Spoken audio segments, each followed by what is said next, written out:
Welcome to The Walkthrough with 5-Star Preps, the ultimate weekly live show that dives deep into the heart of high school football right here in East Tennessee. Powered by Triple F Training. Train like a pro. Each week, Jesse Smithey and the 5-Star Prep team takes you beyond the gridiron and into the stories that define Fall Friday nights in the hills of the Great Smoky Mountains. From the thrilling touchdowns to the hard-hitting tackles and the unsung heroes who make every game unforgettable, we've got it all covered. Join Jesse Smithey as he breaks down this week's biggest games, highlights the standout performances, and gives you the most comprehensive high school football coverage in East Tennessee.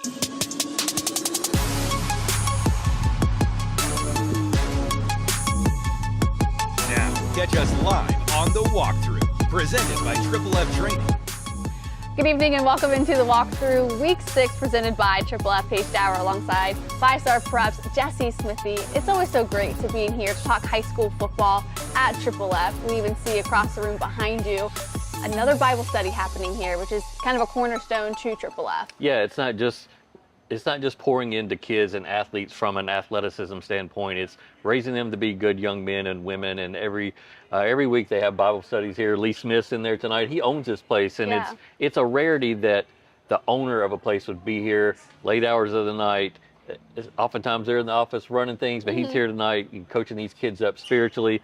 A lot of pizzas, and it's a full room of kids in there. They work hard, and then they go in there and they learn and they fellowship, and that's just one of the many special facets of this place. Yeah, there's definitely a lot of special things going on here at Triple F. But I want to get to our new top 12. A little bit of movement. A lot of that movement kind of comes towards the bottom of the list. And we got some midseason awards that we'll talk about as well, so make sure to stay here for that. Top one, who's been number one all season long. You saw it coming before the season even started. Maryville still undefeated on this season, but it came down to the wire last week. Yeah, I didn't see that coming. I knew. We talked about the athleticism of Science Hill on last week's show, and Baylor Necessary, their running back, and he had a big game against Maryville. But I didn't expect midway through the fourth quarter for Maryville to be trailing in that game. Yeah. But as we've said time and time again through the years, you are as good as you are on your off nights. Yes. You know, a great football team, when they're not at their best, if they still find a way to win, that's how you know they're special. And Maryville, midway through the fourth quarter, 11-play, 88-yard scoring drive, all the way down to about 3 seconds left on the clock, get that game-winning touchdown, and save the undefeated season. So keep their number one spot in the 5-Star Preps ranking. I know they don't care about that, but just to keep the momentum going, the wins going. They're used to 10-0 regular seasons out at Maryville, and so they got that done. And so they didn't have Brody Smith, Lee Smith's son. Yeah. He tweeted that night that he wasn't going to be able to play, but that he should be back soon. So we'll see kind of when he resumes play with Maryville High School. But again, didn't have their best stuff, didn't have all their complement of players, still found a way to win. What does that 88-yard scoring drive tell you about this team? Well, number one, that they got some really good players. Number two, they have a quarterback in Will Jones who, even as a sophomore, is mature enough to lead a drive like that and not panic. And sure, they got inside the 10 and they hammered the ball with Price Davis, their star running back, 5-yard, 3-yard, 1-yard touchdown run. But it's still a sophomore at the helm, and complete trust in him. We've talked about their offensive line, how big and physical they are, even without Brody Smith that night. And it was just a really memorable drive, and I say memorable because ultimately Maryville's going to get into a tight game at some other point in the season, and they can look back on that moment and go, "We've done this before. Let's do it again. Here are the plays that worked. Here are the plays that didn't work in that drive, and put it to use again." Yeah, a couple other teams have a lot of confidence heading into Week 6. Of course, is your number 2 Alcoa, but number 3 Sevier County, who now maybe have a couple of injuries, or just a couple of guys that are at least nicked up. Maybe how concerning is that when you look at, Tegan Rivera and those guys that maybe are a little sore at best now? Yeah, so Tyler Mann has been one of their leading tacklers over the last couple of years. Really big linebacker. He's been dinged up all season. They reached their off week this week, and that's absolutely key for Sevier County. You can reach your off week when some of your big-time players are getting dinged up. That's absolutely key. So Sevier County, get some rest, get Tyler Mann some treatment, getting kind of rejuvenated a little bit. Tegan Rivera, we might see him out for a couple of games. We don't know yet. There's still some further testing that needs to be done, but I think he had a lower leg injury, so we'll see. But in that game against Tennessee High, Cooper Newman, the quarterback, a school record 7 touchdown passes in one game. Unreal. He's thrown 100 passes, exactly 100 passes through 5 games. He's completed 82 of them. Yeah. 82% passer as a sophomore. Doesn't he now have like over 1,100 yards on the season? Over 1,000 or 1,100 yards. It's incredible what he's able to do mentally and physically and piece it all together at such a young age. There's a reason why Virginia Tech has offered him, and many more will as well. Yes. And then your next ones are Anderson County, Powell, and then the next one is Catholic, who despite Tyree King having a really great game, it just wasn't enough to preserve the lead. Yeah, you go all the way over to West Tennessee to the Memphis area, 6 hours basically on a bus, maybe more depending on how many times you stop. Yes. And you score a go-ahead touchdown with a few minutes left with Tyreek King, his third of the night. Just were not able to hold on to that. And Catholic knew it was going to be a tough game. We all knew, just kind of looking at the matchups and the stats, that it was going to be a tight one. And that one's going to sting for Catholic because they needed that win. There's some big matchups coming up that they're not going to be favored to win. Yeah, not at all. The next one is we've got West, who just score quickly. Jack Keith, who not only made big plays last year, but he's made big plays every single game this season, and I think he deserves a little bit more love. Sure. You had a couple of his stats in the top 12 on 5starpreps.com. Just tell us a little bit about Jack Keith. Yeah, I mean, he's the second leading tackler for West. 3 or 4 interceptions. 4. He's got a couple of touchdowns on defense, and he's just a guy that can flip the momentum of a game or alter the course of a game at any moment because of his football IQ and being coached up, knowing where to be. And again, he's not the prototype linebacker. He looks more like a corner or maybe a scat back or a running back, but gets the job done, and I know the coaches love him out there. Yes, definitely. Our next ones is Greenville, Grace Christian, Bearden, Gibbs. But a surprise, and we kind of touched on it last week, who's kind of on the outside looking in. They're now on the inside, and that's Halls. Yeah, Hall's off to a 4-1 start, one of their best starts in quite some time, and got that big win on Rivalry Thursday against Carter. Amari Lethgo had a fantastic game in that, I think over 300 yards passing and 4 touchdowns. Kind of considered him for Player of the Week nomination there because he had such a fantastic football game. But it's not just him. It's Drew Ross, the tight end, making big plays. It's Brody Rogers making big plays at wide receiver. It's Dom Culp on defense. I'm starting to really love to watch Halls High School play football. And it's been that way for a couple of years now, but it's really starting to peak. And so with Meigs County losing to Stone Memorial, they fall out of the top 12. Halls comes right in. And we'll talk about their big game coming up this week. Yeah, they've got a big one coming up, so definitely stay with us. I want to get to your mid-season awards because somehow we're already at the midway point of the regular season. Regular season, yes, exactly. Our first one is the best game that we've seen up until this point. You decided to take a week 1 game against West and Bearden. West and Bearden, I mean, just triple overtime games, so many crazy plays, botched kicks, turnovers returned for scores. I can't even recount them all. The environment there, all the trick plays, the environment. I mean, it was 3 and 4 people deep in one of the end zones, and it was just a night to remember and a game to remember. And if there was a runner-up, it'd probably be the next week with Bearden and their schedule. Bearden and Alcoa, and of course Alcoa returning that kickoff and getting a 40-something yard field goal to win it. So a wild couple of games, both involving Bearden, but definitely ones that I'm going to remember for a long time. And your MVP is someone we talked about earlier in our top 12, Cooper Newman. Yeah, just if there's one player that's really been like the most impressive guy, it's got to be Cooper Newman. Again, you're a sophomore and completing 82% of your passes. and in that offense, sometimes it's a little small route here or there, but I've also seen him heave it down the sidelines multiple times this year.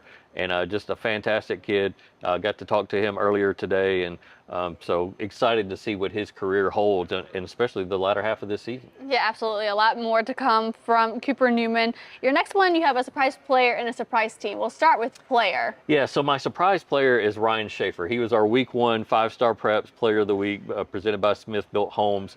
And he's from Tellico Plains. Yes. And so we don't always get to go down to Tellico Plains to see them. Maybe they have to be up around the Knoxville area, but he's a young man, running back, linebacker, who has had ACL injuries in consecutive years. Wow. And so we didn't really know who he was. And then now every week when I type stats, his name is at the top. And he's also involved in defense and many other things that they do out at Tellico Plays. So he was the guy that was nowhere on our radar, and now he's firmly on it every single week. Yeah, then our next one is your surprise team, of which you chose Pigeon Forge, so now 4-1 on the season. What is their surprise factor? Yeah, I wasn't expecting them to be 4-1. Sure. Just talking with some people in the preseason, they're like, yeah, they got some good running backs here and there, but it's not going to be their year at Pigeon Forge. And here they are at 4-1. 4-1. Now, there are some massive games coming up for Pigeon Forge that I have to play in, so maybe they might get another loss or two, but at the midpoint of the regular season, Pigeon Forge, I think, has surpassed so many people's expectations. Yes, your next midseason award is your sleeper team. We mentioned them a moment ago, and it's Halls. Yeah, so Halls sitting there in 5A. You got Powell, people love them. You got West, people love them. You got Sevier County, people love them. Oak Ridge is starting to play well. Yeah. But this Halls team, I'm telling you, special quarterback at Amari Lethgo, running back, they're set there, offensive line, they almost had to replace the entire line from a year ago, but they seem good there. On defense, really impressed with what they did against Carter. 5 turnovers in the first half was incredible. Solid in the kicking game. So love the energy that Brent Hughes, the head coach, brings to, man. He celebrates with his players when they do something good. He loves on them when they do something poor in the game. Yeah. And I don't know, I just love the synergy, is that the right word for that they have about that program? So I just, again, so keep an eye on Halls in the 5A playoffs this year. Yeah, and again, they've got a big one coming up in week 7. Your best coaching job goes to Brad Turner from Gibbs. Right. He's got one of the best records as a head coach with Gibbs. And really, and I did some research on this, Brad Turner has taken that program and moved it up a level. It was Brad Conley for a while. He finished up with a winning record at Gibbs, but Brad Turner has taken it to a different level, whereas I think they've won 10 of their last 12 or something like that. They're 5-0 this year.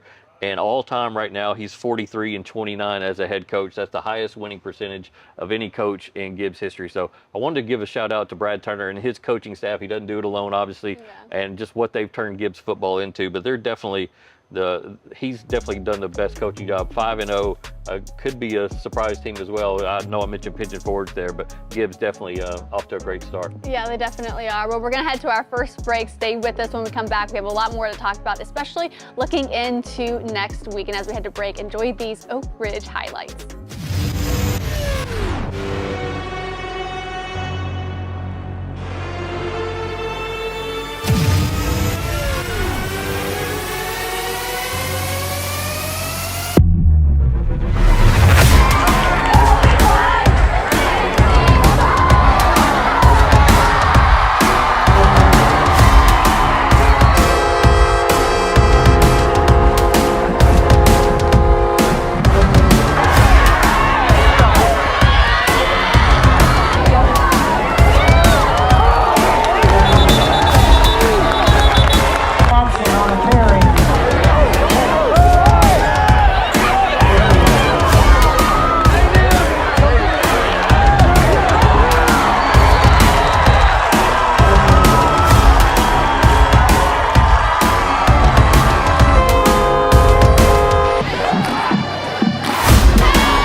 When you shop at Elliott's, your journey is our purpose.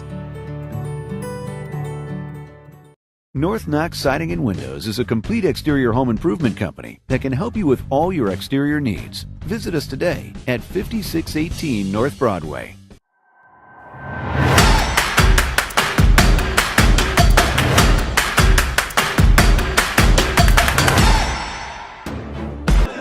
Josh, how important was this game to come out, play a clean game tonight, take care of business? Yeah, I mean, we felt like we hadn't played real well yet in any of our 3 games that we've played. We felt like we made a lot of mistakes. So these last couple weeks, we had bye week last week and this week. The focus was on us just getting better. Tonight was great because it was a region game. We came into this game 0-0. It was a region game, so it was good to get region win number 1. Our goal this week, obviously, was to get better, work on us, and to be 1-0 on Saturday morning. Drew Parrott, I thought, had a great night throwing the football, running the football, and just having a good command of the offense and confidence about him. Absolutely. He's had 2 really good weeks of practice. The Anderson County game, he got thrown to the fire and had about 72 hours worth of quarterback play, even though he's done it so many times. It's just second hand to him. It's so natural for him. He had a great week of prep. And came out tonight, really commanded the offense really well. Thought he did a good job with his reads. His decision-making was good, I really thought, and had a great night. It was good to see. And also, Torian Riggins, another strong night running the football. I mean, that guy's been a nice luxury to have while Jason's on the mend. I've told, Torian is really wanting to play college football next year, and I've really worked the phones these last few months. And I've told every college coach I've spoken with that he's RB1 at a lot of schools. We just haven't had Jason Thompson, and a lot of those guys know Jason. So like, okay, that makes sense. But he'll play college football somewhere next year. He's 220 pounds, very light on his feet, very athletic for a kid 5'8", 220. So we kind of talked about leading up to this game. We didn't know if Jason would play. We didn't know if DJ Hunter would be back. Do we kind of know where they are right now in their recovery? And I'm not giving the coach speak. It's just giving you honest answers. We are in the 11th hour of about everybody of us being fully healthy 100%. We're really close about having everybody back. Got to see Charles Humphrey play tonight. Big junior. I don't know what y'all call him, but big number 76. He's a big kid. He has a massive presence there at left tackle. And where does he stand in development in terms of being comfortable in the offense and doing everything he needs to do? Well, our O-line coaches, Coach Don, Coach Swartz, done a great job getting him caught up to speed. I think he's been at maybe 6 or 7 practices is all he's had. So it's a little much for him right now, but he's learning on the fly. He had a couple moments, you could tell tonight it was his first game with us. He had some moments where he played a little slow, and he's not a slow guy. So I think it was just a little bit fast for him out there at times, but he's going to be really good. You can't coach the size, as they say, and he's going to be there's a reason why he's got offers from Oregon and other places. He's going to be a really good player. At the high school level, how much does his athleticism, his wingspan, maybe help mask mistakes, help make up for stuff like that sometimes? Oh, it's huge. He can sometimes step wrong, but still make the block he needs to make because he's so long and so athletic. And it's just, we're glad he's with us. He's going to get nothing but better and better with every single day. Last thing, I know next week is a huge week for your locker room, Farragut's locker room. You've been through that fire of this rivalry now. What's it like, and how are you going to prepare your guys for that? For us, it's a big game. It's a big game for our kids. It's a big game for our school, for our community. But we have to treat it like another region game. We can't get caught up in all the hoopla and the intensity of the rivalry or anything like that. This will be another week of us just getting better, and we got to go out there and play harder than Farragut, because we know they're going to lay all chips on the table. They're going to be ready to play for us, so we got to be ready. Welcome back into the walkthrough week 6 presented by Triple F. Paige Doward, Jesse Smithey. We just came out of the interview with Josh Jones. He talked a little bit about their quarterback, DJ Hunter. How important is it that now that they're kind of in that final stretch, they can get them back onto the field to play on these Friday nights? Right, and so they have a huge game coming up with Farragut in week 6, and DJ Hunter's been out since that Alcoa game. What we saw in Hardin Valley versus Bearden last week was Drew Parrott, the senior, the veteran guy who's been quarterback before, come in and play a very clean game. He threw the ball well, he ran the ball well, he made great decisions. He looked like a guy that could lead Bearden to a victory over Farragut. So it's going to be an interesting dynamic that Josh Jones has now going into this Farragut game. Do you play the guy who's got the hot hand? Do you play the sophomore and DJ Hunter who's got the offers and the college talent and whatever, but he's been out for a couple of weeks. So maybe you work him in a little bit of both and see who ends up with the hot hand and who gives Farragut the most trouble. But again, Drew Parrott played extremely good football. But we talked on the show last week, the question marks around Bearden. Will DJ Hunter return against Hardin Valley? Will Jason Thompson return against Hardin Valley? Neither of them played in that game. Nope. But we got to see the debut of Big Junior. Yes, Big everyone Junior. was looking forward to that. Charles Humphrey, 6'7", 290 pounds, from the Memphis area. I shook his hand after I got done interviewing him, and I'm walking back to my car. I'm like, why is my hand hurting? And it's the hand that Big just Junior. swallowed your He hand. didn't like intentionally try to give you a firm. It's just his hand swallowed mine. He is 6'7". His arms go down to like his knees. His wingspan is my massive. gosh. Got him out there at left tackle, so he has some reps under his belt now. Well, we'll see him out there against Farragut. Yeah, that'll be interesting. But yeah, Drew Parrott definitely been a good soldier up until this point. Now let's look at week 6. It's a bye week for a lot of teams, but still, it's a fun slate. A lot of good rivalries that are coming up. We mentioned them a little bit ago. It's Bearden and Farragut. It's a rivalry that's kind of been one-sided for a while, but Farragut and Bearden both kind of having their struggles. Hopefully a resurgence for both of them this week. Yeah, absolutely. Bearden won it last year by a touchdown. Yep. The year before, Farragut won by a touchdown. And the year before that, the game was decided by 3 points. So I think maybe 5 out of the last 6 times these two teams have played, the game has been decided by 7 points or fewer. Yeah. So regardless of records, they always give us one. Now, Farragut has made some strides in the run game. Of course, we've talked about the receivers, Landon Robbie Collins Jacobs. and Robbie Jacobs, and how dynamic they can be. They also play a little bit of defense, I believe. So it's all going to be, in terms of Farragut competing in this game, they're going to have to establish run early and then build the confidence of their quarterback. Whichever quarterback they play that game, give him some easies, getting going, getting confidence. If they don't, then it could be a long night of just watching Bearden go up and down for touchdowns. Yeah, because the tough thing for Farragut is which quarterback are they going to prepare for? Because DJ Hunter and Drew Parrott are quite different quarterbacks in how they operate that offense. Absolutely, and so I'm sure they'll game plan for both. Yes. I'm sure they had some people at that Bearden game last week against Hardin Valley and saw how Drew Parrott played. But Bearden has a capable running back in Torian Riggins if Jason Thompson's not able to play. And, of course, they have a capable quarterback in Drew Parrott if DJ Hunter's not playing. One of the best rivalry matches we'll see this weekend is CAK and Webb. CAK won 24-6 a year ago. Do we kind of see something similar like that again, or is it kind of a wash and you just got to see because it's CAK and Webb? Yeah, I mean, we're seeing CAK have some improvements offensively. Yeah. They've had some difficulties at times or injuries here and there. Lincoln Rich, a freshman running back, is starting to come into his own and make plays here and there. But this game should be Webb. I think they're going to be favored in this game. They've won their last 2.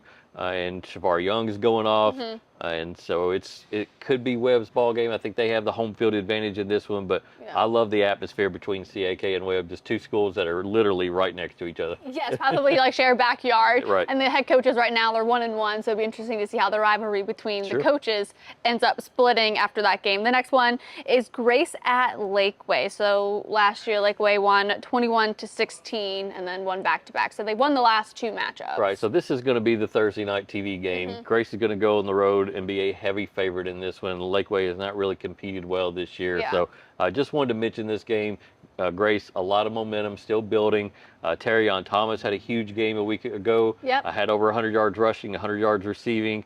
And, of course, Weston Edmondson, the quarterback, continues to impress. He's up over 80% passing as well and well over 1,000 yards passing. And so expect Grace to kind of roll in that one. Yeah, the other one is Granger and Northview. Northview had a shutout win a year ago, 28-0. But do we see it maybe going back towards Granger? Yeah, this is one of those games that's important for region implications. Yes. There are 7 teams in that region. Only 4 are going to be able to make the playoffs. So this game could help one of these teams get a leg up in terms of securing one of those 4 spots. Yeah. And it's a matchup of dual threat quarterbacks. Ashton Taylor at Granger, he's only about 5'10" to 150 pounds, but he can get down the field in a hurry. Watch film on him earlier this week.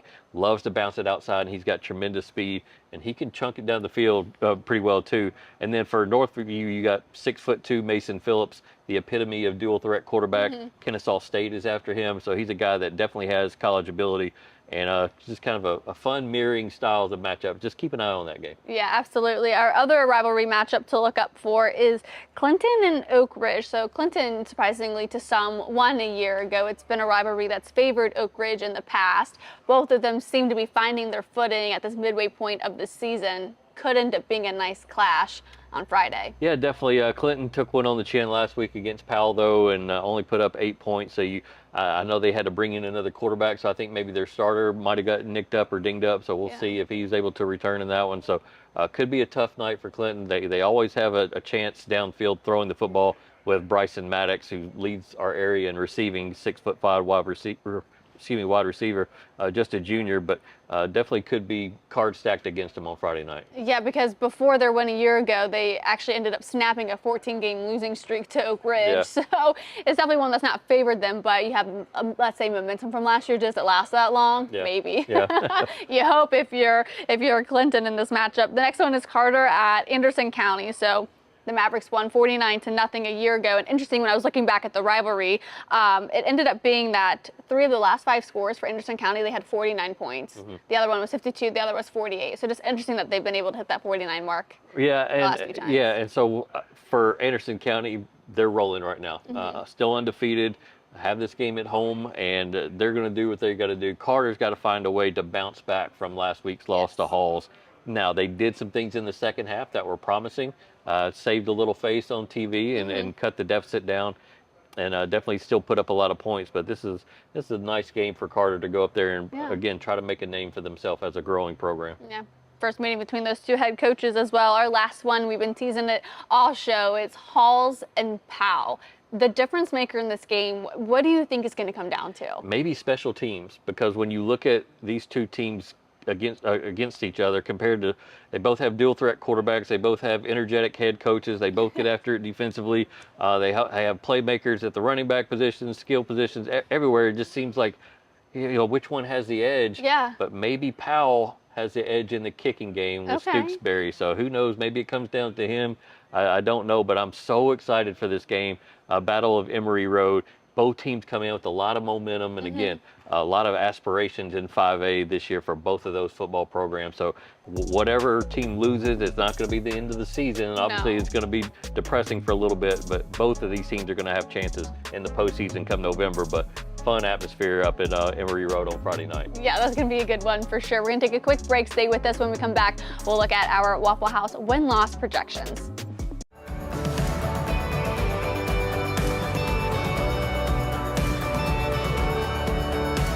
When you shop at Elliott's, your journey is our purpose.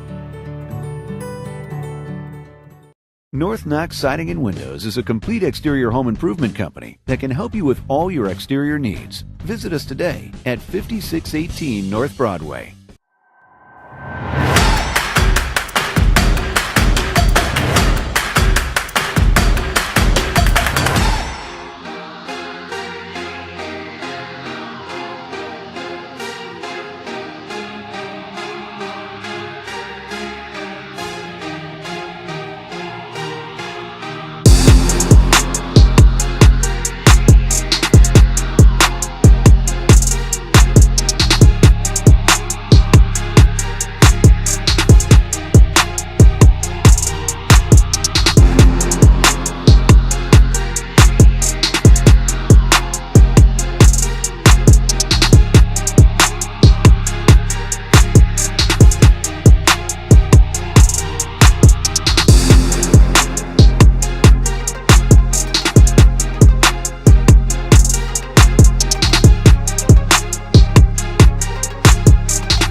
Welcome back into the walkthrough. We're going to get to our Waffle House win-loss projections. Jesse, you're doing pretty well, so hopefully the teams that you pick to win end up winning, and they probably find favor with you when you pick them. We'll see. Our first one, of course, is Granger Northview. Obviously, it's been Northview really for most of this rivalry, but it's a new season. So are you going to stick with Northview? Are you going to give Granger a chance? What are you thinking?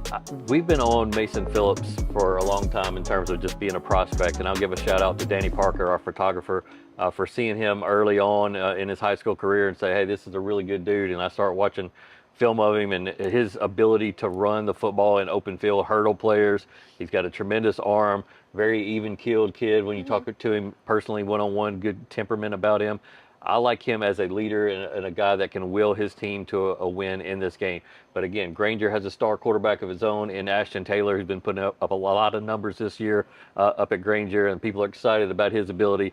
So it could be a fun kind of back and forth affair. Yeah. But when I think the game is on the line, I think Mason Phillips is going to deliver for Northview. Absolutely. Our next one is Clinton and Oak Ridge.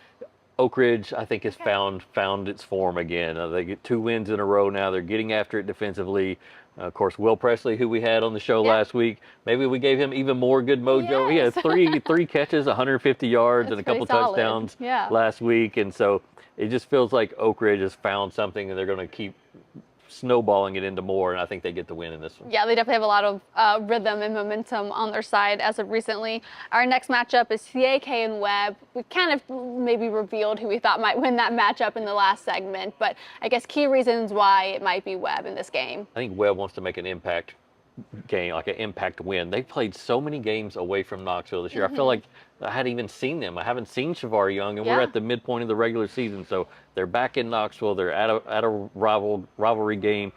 People in Knoxville are going to be attending. I think they want to make a big splash with this win. I think they win big. Yeah. Our next one is Bearden and Farragut. Kind of a couple question marks on both ends, but do you think being at home for Farragut is the edge they need in this game? Yeah, it's going to be an emotional game. They're going to dedicate the stadium or name the stadium after Eddie Courtney, their longtime coach, led them to a state championship a few years back, and so I'm sure they'll hope that kind of emotional boost will get them in this game against Bearden. Again, we've talked about the margins of victory in this game over the last 3 years, 7, 7, and 3, and I think 5 out of the last 6, it's been tight. Farragut has to find a way to score early and kind of shell-shock Bearden a little bit and maybe make Bearden press into bad decisions. If they don't, Bearden wins this one big. I like Bearden to win this football game. Yes. Our last one, it's the big one, maybe the marquee matchup of the weekend, Halls and Powell. Emory Road, where does it end? Yeah, as I made my picks this week, and again, I just kind of put out the tail of the tape, and I use that a lot because I think that way. You just look at the quarterbacks, the running backs, receivers, defensive linemen, everybody. It just seems like Halls has somebody at every spot that can kind of match what Powell does. And then you look at the special teams, and Dylan Stooksbury, the punter, the kicker for Powell, he's the one that kind of stands out in that department. So I'm thinking, okay, all these other guys just kind of negate each other. Maybe it comes down to the kicking game. I like Powell to win this one in a tight one. Yeah, that'd be a really fun game if it does come down to special teams, because I feel like nothing else gets people hyped like a nice solid kickoff or punt return, and you try and take it back for a score. But that's very exciting. I do want to take a quick look at week 7, because a lot of these teams that have bye weeks are also coming back. So it'd be good to kind of give it a little taste of what's to come. Maryville and Bearden, that one could get ugly fast. Possibly. Bearden thinks they can win. Being on the sideline at Bearden this year, I even heard some of the hangers-on debating like who's going to win, Bearden versus Maryville. Okay. So Bearden beat them a year ago, and they think they can beat them again. So they're going to go in there with a lot of swag and a lot of confidence and try to knock Maryville off. Yeah, that one a year ago snapped an 18-game losing streak. So you talk about emotions and finally getting one. That was definitely last year. The other one is Clinton and Anderson County, who they won against Clinton a year ago. Clinton's schedule at this mid portion of the season is ridiculous. You talk about Powell last week, you talk about Oak Ridge this week, and then another rival in Anderson County. So you just wonder what kind of shape Clinton's going to be in after this 3-game stretch. Yes. Our other one is Kingston and Loudon. So Loudon won last year. I think it was 17-14, and they're also undefeated on the season. I love these two communities matching up against one another. You just both value running the football and playing hard defense. It's kind of old school mentality football. I love it when they clash. Yeah, no, it's always a good matchup. West Alcoa. Boy, this sounds like the memories that this young rivalry has given us here over the last couple of years is fantastic. So anytime that's on on the schedule. Docket, It takes the marquee. It is the lead game next week. Yeah, no, that one's going to be an awesome game. And then we have lastly for our Week 7 preview, it's McCallie and Baylor. So maybe tell us a little bit about this game. What caught your attention with them? I put that on there just because in terms of rivalries in this state, McCallie and Baylor is just enormous. I mean, they make diss tracks against one another, YouTubes. I mean, it gets insane. So get on social media in Week 7 and just watch out what those two student sections put out. The atmosphere around that game was insane. Of course, they played against one another, I believe, in a state championship game last year, and UTC Stadium was just filled to the brim. It's a big one. Yeah, and it's a long rivalry too. Baylor has it by 2, 45-43 all time. So I guess if a rivalry is that long, you need diss tracks or something to make it entertaining as well. Well, that's our walkthrough Week 6 preview. Thank you all so much for joining us. Make sure to go over to 5starpreps.com for all the latest content and stories that Jesse Smithey and the team put together. Thank you all for watching, and we'll be back next week. Welcome to the walkthrough with 5 Star Preps, the ultimate weekly live show that dives deep into the heart of high school football right here in East Tennessee. Powered by Triple F Training. Train like a pro. Each week, Jesse Smithey and the 5 Star Prep team takes you beyond the gridiron and into the stories that define Fall Friday nights in the hills of the Great Smoky Mountains. From the thrilling touchdowns to the hard-hitting tackles and the unsung heroes who make every game unforgettable, we've got it all covered. Join Jesse Smithey as he breaks down this week's biggest games, highlights the standout performances, and gives you the most comprehensive high school football coverage in East Tennessee.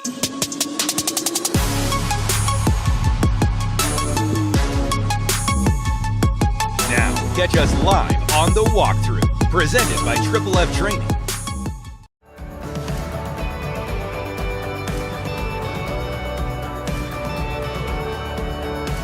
When you shop at Elliott's, your journey is our purpose. North Knox Siding and Windows is a complete exterior home improvement company that can help you with all your exterior needs. Visit us today at 5618 North Broadway.